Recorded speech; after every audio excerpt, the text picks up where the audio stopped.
Hey, Joe Prin here from the Home Fix Show on 670 KBOI. I'm with Mike Meredith and the Doctor's Woodshop. Seems to be a product for some very unique woodworking.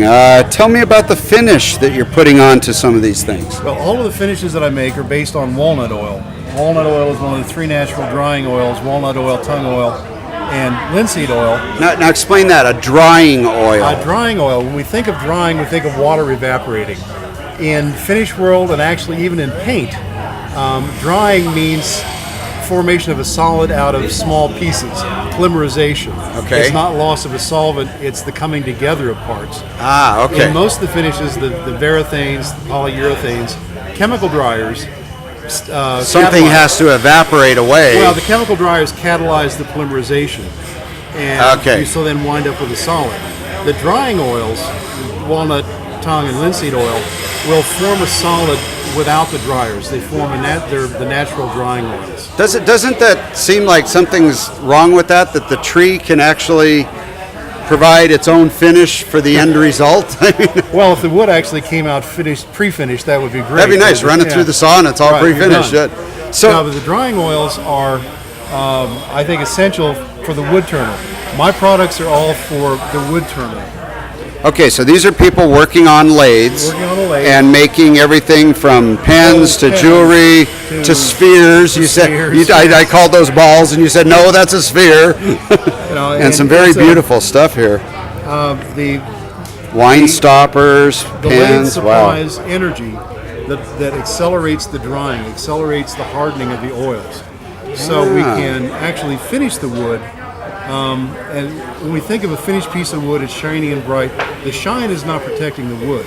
It's the oil in the wood that is solidified that's actually protecting the wood. So is this applied while it's on the tool? On the lathe. We need the energy of the lathe to speed up the process enough that we can set the walnut oil, dry the shellac, melt the wax, and spread it evenly across the surface. Can we, is the term chuck something up in the lathe and see how you apply some stuff? So what brought you to all of a sudden saying, I'm going to bottle this stuff up and go out on the road and sell it?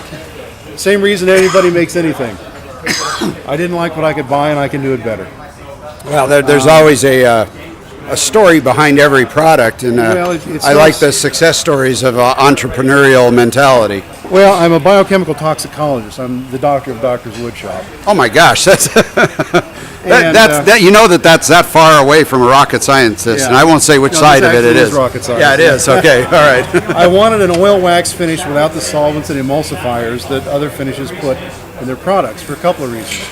One, I see enough blown up livers at work. I don't need to be making them at home. And two, anything that you put into the film finish that will refract light takes away from the ultimate appearance of the finish. So I wanted as little as I could. I developed a method to make wax particles so small they behave like a liquid, for which I got a patent. Wow. And that's been the basis of all of my products. So, have you always been a therapeutic woodworker on your own when you're not at that previous jobs? My father was a shop teacher. My grandfather was a cabinet maker. I had no choice. I had to be. You grew up with the dust in your veins. I picked up my first lathe chisel when I was 4 years old. Well, show us how this works. I can honestly say I've been doing this for 60 years. All right, so let's say we've got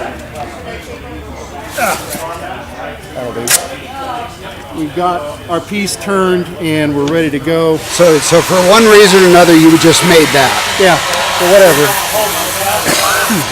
Now, the most important thing I can tell people is that surface is everything.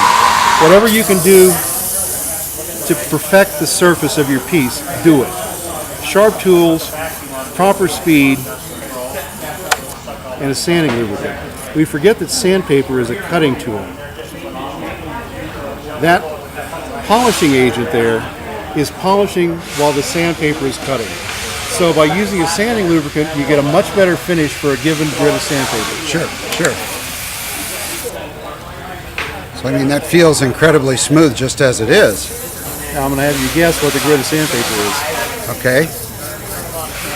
Let me clean it off so you don't leave fingerprints wherever you go.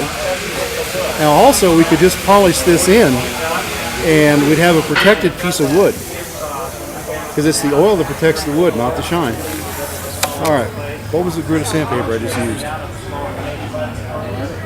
Well, something like that, I'd say you're probably down 850,000. 220. 220 grit? Yep. Wow. It makes the polishing, the simultaneous polishing and cutting makes all the difference in the world. You sand faster, you sand better, and who likes to sand? Nice. And this is a walnut finishing oil. It's also applicable to flat work. So You let's just look at squirt it the onto wood. let's look at the product line here then. So what different things? I mean, you got different stuff. I see Pens Plus, high build friction polish. Walnut finishing oil, Yep. sanding lubricant, and pure walnut finish. Okay, that's the one that started the whole thing. Well, the oil and wax finishes were first. Okay. Okay. There's then the shellac containing finishes. Pens Plus, the walnut oil wax shellac for things. And you can tell this is a natural product. I mean, look at it. I mean, it's shake well, made in the USA, all that. But I don't use the emulsifier, so you got to shake it. so this is pure. Yep. So like the bowl oil, is it safe to eat out of those bowls then afterwards? And Everything is food safe. Not everything is recommended for exposure to water. But you could. For the shellac containing finishes, you get something like for this box. Wow. If you went to buy... You made that, didn't you? Yeah. Yep. If you went to buy black pepper in Florence in 1450, it would come in something that looked like that. Wow. Now the boxes are in the museum and the spices are in cellophane bags. The high build friction polish. I detect a little frustration in that comment. We need to do better packaging in this world. The high build friction polish. The Louis XIV furniture, the tiger maple furniture you see in Versailles, is all finished with the high build friction polish. It is the perfect finish for something that's going to sit on the shelf and be beautiful, but it's not a real durable finish. So the project isn't finished until the finish is finished. It's finished. All right, you got it. Well, thank you, Mike, for coming thank to the you. Woodworking Expo, and I think your hands are going to be well soaked in walnut oil by the end of the day.